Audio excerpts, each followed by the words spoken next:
ucula kumele ube kwimood yento oyishoyo. Yeah, ungalahla umzimba. Lento yenzile nje ukubamba izandla nje ayisebenzi.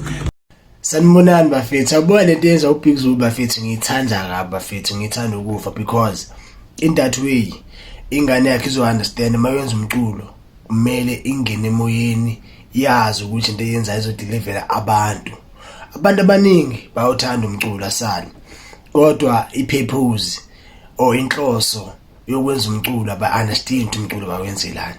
Mabu ucula ingoma uba kwimood. Ngathi la ungazi Yes, ayisiyabona.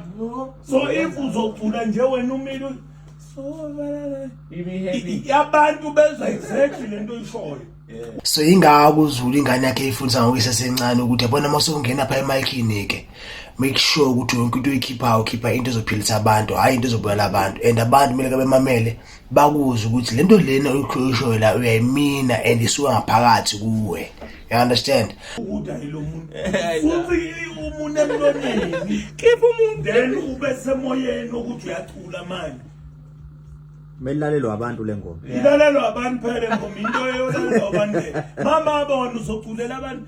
So yiba kumuntu ngena kumuntu ngene egiyeni. Yes ucule. Ngene egiyeni yo. Ungathi Lugotwa lisemanzi mkhulu, lugotwa lisemanzi mkhulu. I truly love uZulu into ayenzayo mina. Abanye bangathi awuhash mose studio bafethu asike isikhathi sokuncenga.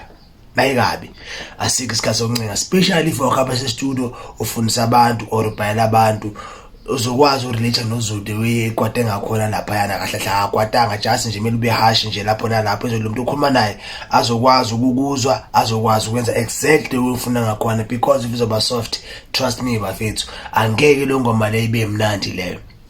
I truly love uZulu. Even the legacy kaZulu is on a safe hands because as soon as uZulu elala eKhothama automatically kuzoyenzakalana.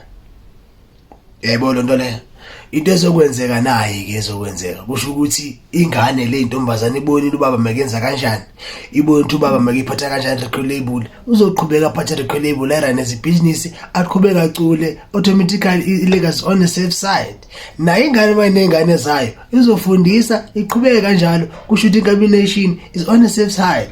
That is why as a man you must have vision yonke into yenza wenze sure ukuthi ushiyela ini ingane zakho ibiza ba yini leyo ilegacy. VKS njani is out ngencanya bafethu wayase usufana nomoya enophefumulo usufana namanzi engwaphuziyo.